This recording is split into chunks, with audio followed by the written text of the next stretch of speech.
Hi, I'm Steve Soufi, and I wrote, recorded, and performed the song The Parlor. And I am his son, Antonio Sakai Soufi, and I directed, edited, and overall co-produced the music video for The Parlor. And today we are going to sit down and watch the music video and give our little commentary, some, retrospective thoughts, and overall, Some critique.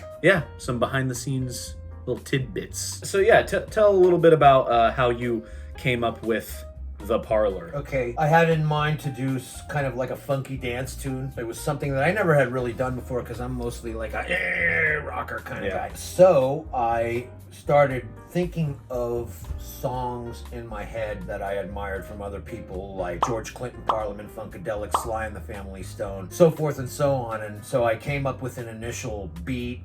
And again, like 69 Pages, the song is pretty driven by the bass guitar. Mm-hmm. And it's sparse as far as like dynamics. So the bass really kind of pops out, which is really cool. Yeah. Because most funk music is kind of bass guitar driven. So I just, nicked elements from little songs that I'd heard in the past and kind of put my own thing together. What's interesting about this song is you wrote this before 69 Pages. I did. This was another one that I think when we were going through your catalog, I had thought would be a good one to make a music video for. Because it's one of the few ones that has With lyrics and right. a story, if you will. Right. And I think I was just more committed to 69 Pages initially because I was just like, that's more of a full song front to back. Yeah. This one's overall more instrumental. It's more ambient, yeah.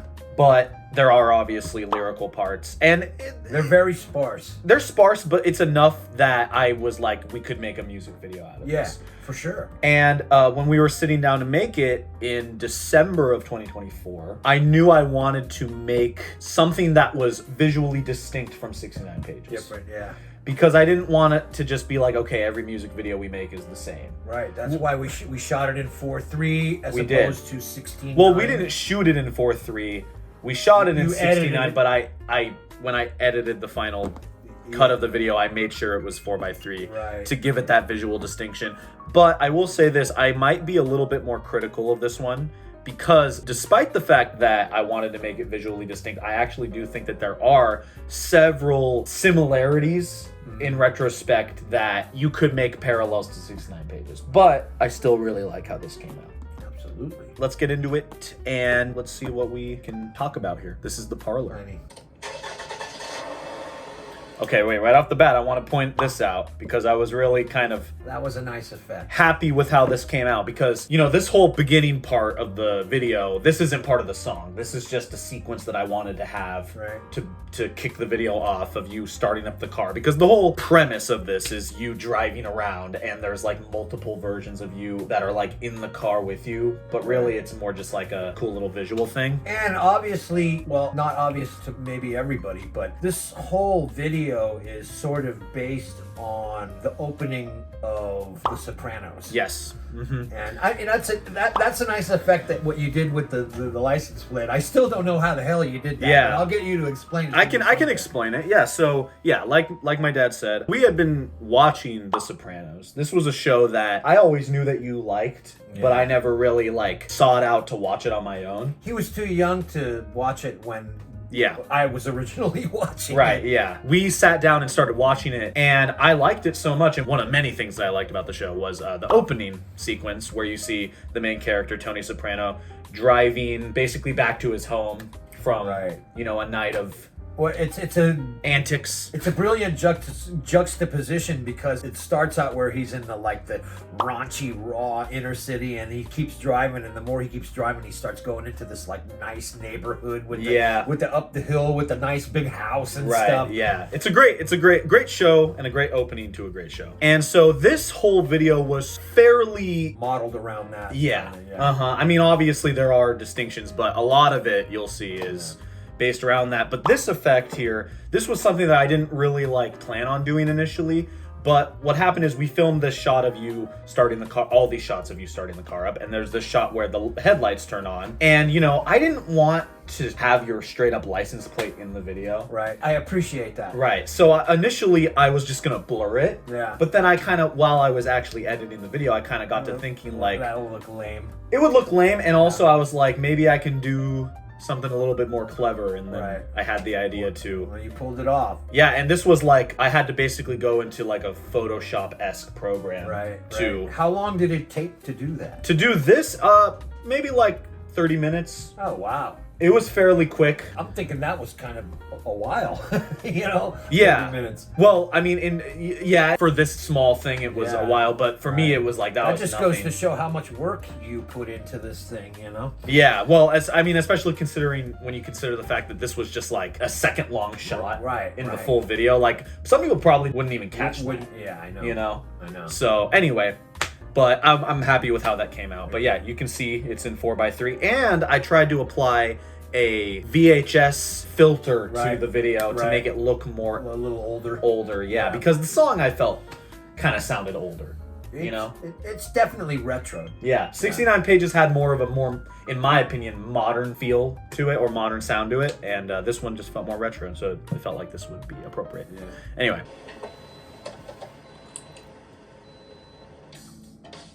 And these credits are modeled after The Sopranos.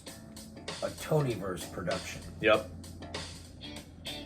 That's a... Now, I'll wait. I'll let this play for a minute, but I have more stuff I want to say. Right.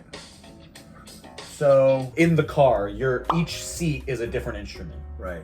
And the last one we saw was a what they call a Gibson Les Paul Studio. It's a 1996 model, one of my favorite guitars. And that was the rhythm guitar. Right. You also were doing bass guitar. That's a Fender Geddy Lee signature jazz bass. Beautiful, made in Mexico. Beautiful. All came out very good on camera. Yeah. And then we have, obviously, the driver is just you driving. And we actually specifically wanted you to kind of look like Tony Soprano in those scenes. I put my Tony Soprano shirt on. Yeah. And you know, took your glasses off, kind of tried to have a more of a serious look on your face. Yeah. That's the main vocals. Well, we have you in the driver's seat and the passenger seat doing the vocals, because in the song it sounds like there's two of them singing. The vocals are doubled. We haven't even gotten into the song yet, but we will.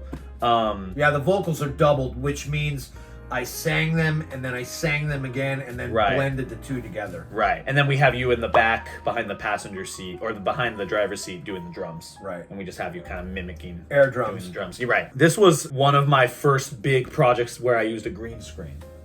Oh, okay. I had used green screen in projects before, but this was one where this was more of a serious, like, grounded use of it for this video. And it came out pretty decent, I think. It did. And you can tell it's green screen, in my opinion. Like, it's pretty clear that it is green screen. But to the untrained eye, I think it's convincing enough. You get the point. Yeah. I just broke the third wall. Fourth wall. Fourth, that's right. So, a lot of these little, like, clips I'm using are of various places that, like, we've gone to in San Francisco. Like... Right, and some of this is over in Sausalito, right? Yes. Yeah, like that right is. There. Yeah, and I kind of cut them together kind of sporadically. Here's the vocals.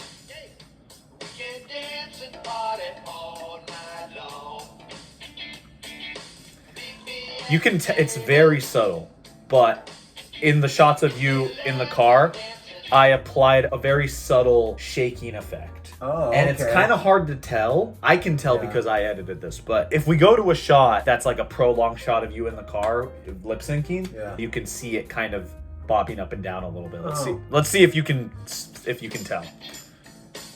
Right here. No. If you look at like the perspective of the handle, watch.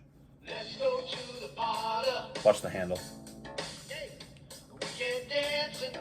Oh yeah. You saw that a little bit? Yeah. It's very subtle because very subtle. I didn't want it to stand out too much because it would have been too distracting. Right. But all of these shots were static because they were on green screen. You weren't, like, when we filmed these parts, you weren't actually driving. Right. It was just the green screen was on the window and I just had a static, like, tripod shot of you singing. But in editing, it looked too static. So I gave it that little movement to make it look a little bit more convincing. Very meticulous of you. Yeah, I had to apply that to every shot that was like that. The Gibson Les Paul.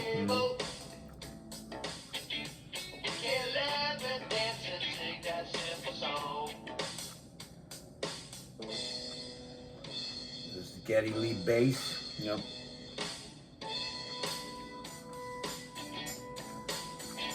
Yeah, and a lot of this is just zooming in and out of us driving around Dad and Son's Market. That was deliberate. Yeah, of course. House of Fine Arts. Yep. GGB. GGB. Yeah, a lot of this is B-roll. I had to go through a lot of footage for this because we shot a lot of footage. Yeah. Because, you know, a lot of the time when we would just go out, yeah, I would just film footage of us driving around. And I wanted to make sure I got, like, pretty much the best parts of all that footage. So I went through, like, hours of footage and picked out the parts that I thought were the best. It took a while.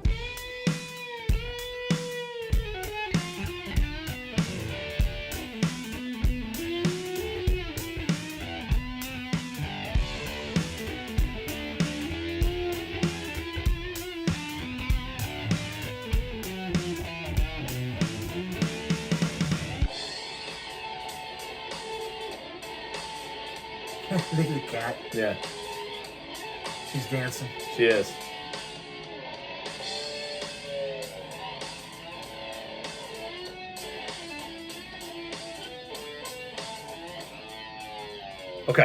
Okay, so a lot to unpack there. Right. You go ahead. Go Okay, first. so I want to talk about that guitar for all you guitar geeks out there. That guitar is a Fender Squier Stratocaster that was made in Japan, and I bought way back in 1988 for $199. $212 out the door. And I have since then had many higher end guitars, and this thing stands up to all of them. It's still my favorite guitar, my number one guitar. I basically grew up as a guitar player on that guitar, and the designs you see on that are all handmade. There's a few stickers that I put on there, but all the other stuff around it, I took a silver pen and just kind of scribbled on it because I wanted a guitar that was unique and didn't look like anybody else's guitar. And because again, that's my baby.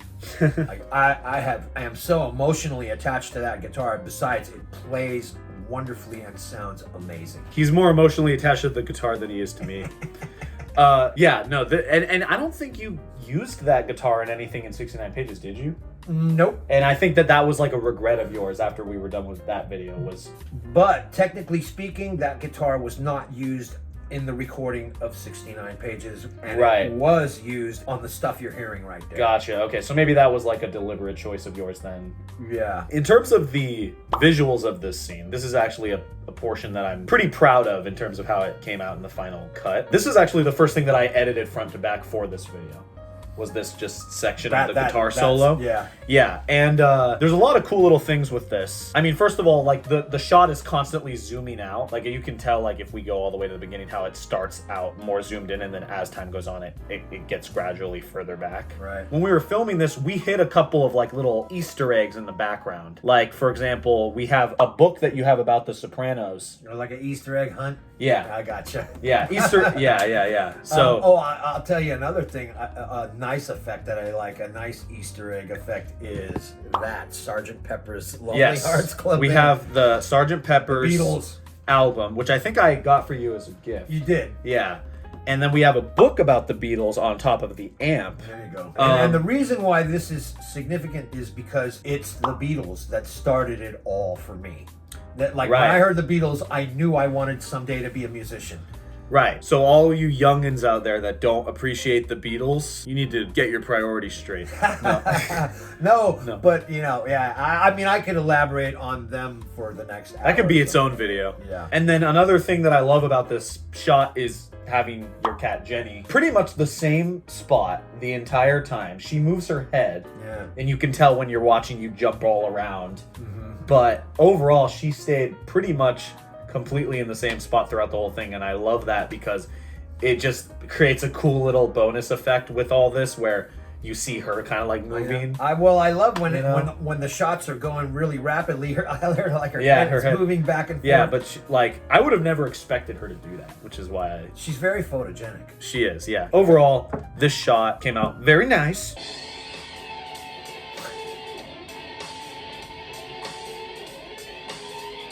And this part here where there's going to be 3 of you, that was something I thought of while I was editing. And I think that came out pretty good. Very clever, yeah.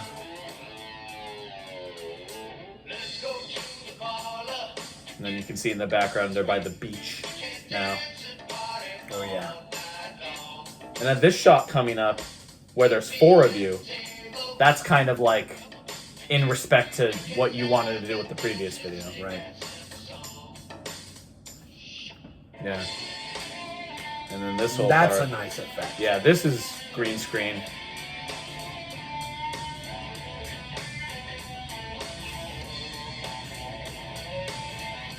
I really tried hard when I was simulating this to make it true to what you're actually hearing. You know? Yeah. I think it came out really good.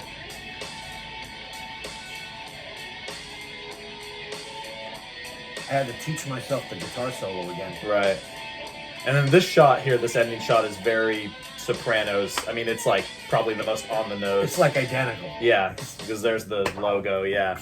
And then I even threw in that little the sound effect that they use at the end of the Sopranos opening. Right. Yeah, that was very nice. Yeah.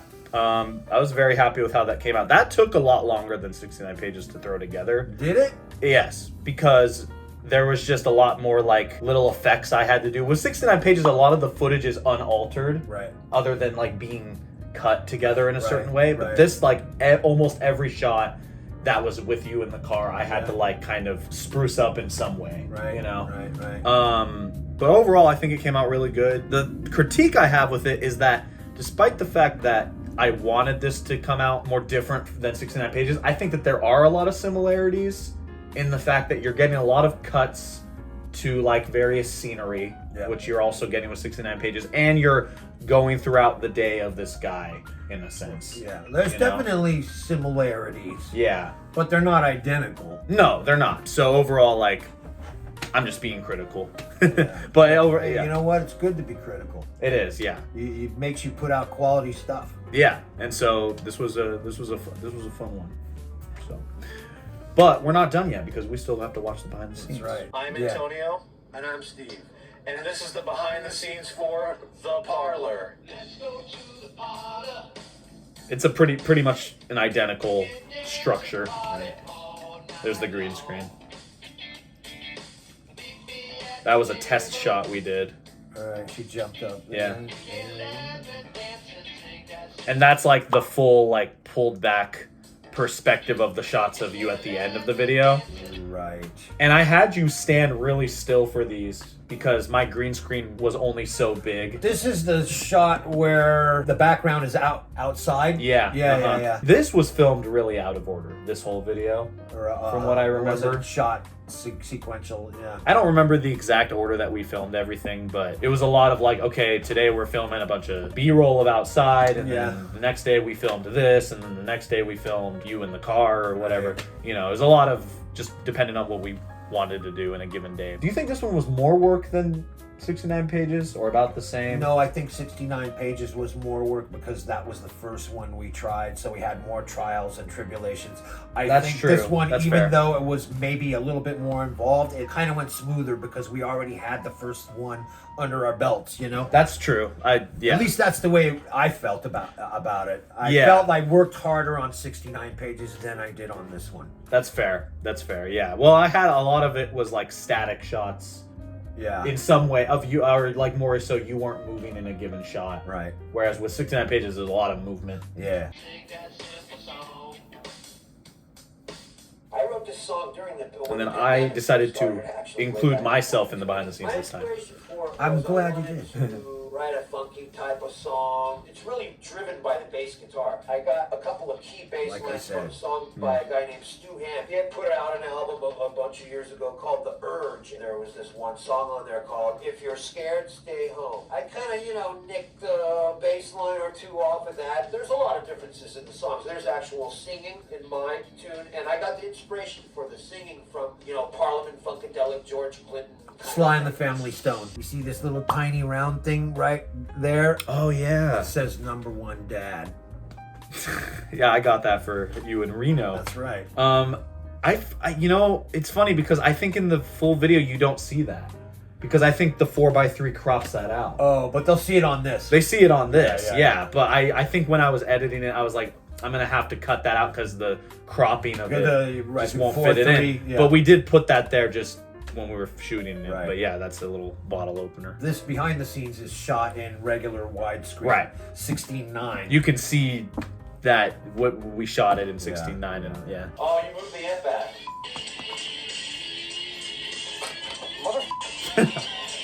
I said a bad word. No, I said a bad word. Oh. That was me. Because I kicked the tripod by accident. Oh. Here you say a bad word. I'm going, motherfucker. And I know why, because you were sitting in the same position for a long time for all those shots. For a while. Yeah. And it got pretty uncomfortable after I was getting biatchy. Yeah, and so there was parts where I was like, okay, I want to do this, and we kept on trying to do it, and if you wouldn't get it, you were like, you know. And I cut a lot of that out, but you know, there was some parts I left that in. Yeah. I thought it was funny, but this whole part is. I love the way you always catch me hating on other drivers when we're driving around. Well, too. yeah, and that's what's funny is that both behind the scenes feature a portion with that. Yeah. Well, the first one was more hate towards the GPS. Right. This is like Hate towards something. Whatever. I'm a hater. Hater. I don't interpret it super seriously. It's pretty yeah, just kind of riffing on stuff, you know. Yeah, yeah. And so this part was like when I was editing it, I was cracking up. $10 hoodies. Hoodies, I hate that. Sweatshirt.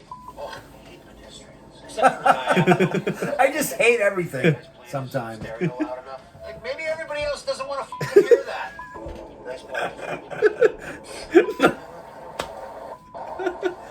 Come on. Jesus. And then this is a real thing that happened. We were driving over to Sausalito, And a real tsunami warning Oh. came up over our iPhones. Yup, and I just happened to catch a little bit of it on camera. And it was like this whole thing too. Like everyone got this warning. And it never happened. It never happened. Long story short, we're still here. We're Yeah. still sitting here, you know. But it was kind of weird. I think I felt a little mist of the tsunami. Yeah. I knew with this video I wanted to make something fairly distinct from the one that we worked on previously, 69 Pages. There was this really popular show. And here about, we're being super, organized like, crime. We actually coy watched it about together. Yeah, Because right. What the show is, I was but basically being, just wanted to pay yeah. homage Yeah, discreet. to how they did the opening for that show. I thought that the song was a lot more sort of retro sounding. I wanted to go for sort of like a VHS aesthetic. I thought that would add an interesting visual distinction with this video. Here's some deleted scenes. This is our old house. Yep. My old place. Gas station. Hand sanitizer. Yeah. Well, I remember we were filming all those shots of you at the beginning, starting up the car, and I just wanted to make sure we had enough material for that. Yeah. So, but I didn't know if I was going to end up using it, and then long story short, You didn't use I cut the hand sanitizer part. And there's another part coming up that I cut. Right here, this shot of you turning the rear view mirror. I love that effect.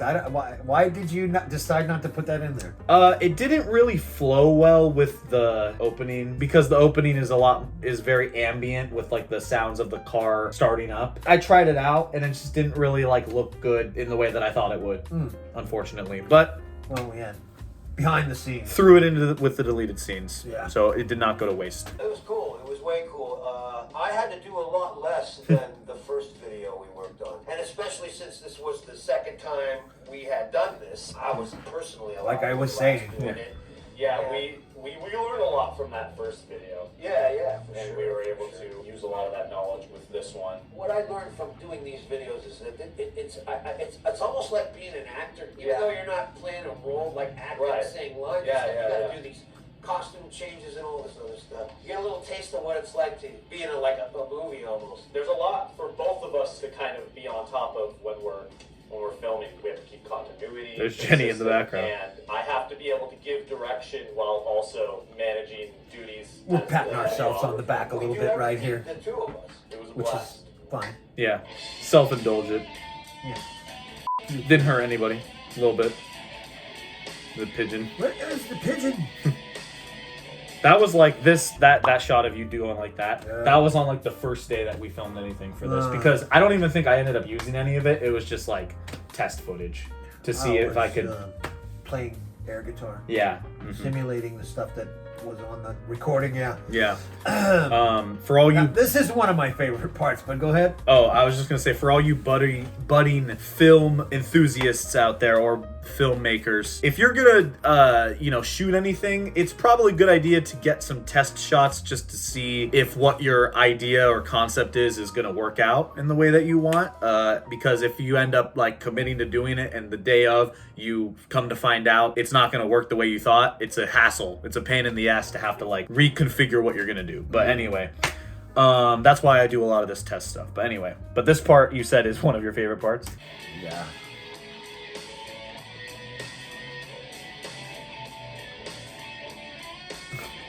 Yeah, that was test shots too.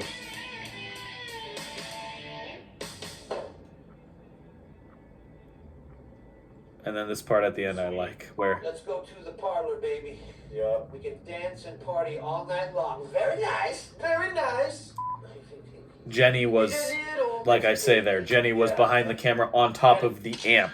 And I got a picture of her on top of the amp, like right where our filming equipment was. We're kind of goofy over this little cat. Yeah, if you couldn't tell. But yeah, it was sweet. It was. And I want to point out one more thing. On the wall to the left of the top of that bass guitar is a picture of none other than your grandfather. Yes. And that picture's still up there, I think. Very missed. Yeah. But yeah, this was another nice project. Yeah, another great effort. Turned out well. I like these behind the scenes things too, really. They're kind of cute. Yeah. I mean, because I always was fond of watching outtakes and stuff from like movies and stuff. They're really funny. Same here. Yeah. And so I love just being able to show the making of whenever I can. A lot of times these are fun projects. The fun that you're having is infectious. Yeah. So. And they're forever. They're digitally saved for posterity or whatever, and they'll be around long after we're both gone. That's true. I would hope so, at least. But yeah, that was the Parlor. All right, thank you for watching. Yes, like and subscribe. Smash that like Smash the like button. Yeah. And go check out the rest of his stuff. Time for me to finish my Corona. Yes.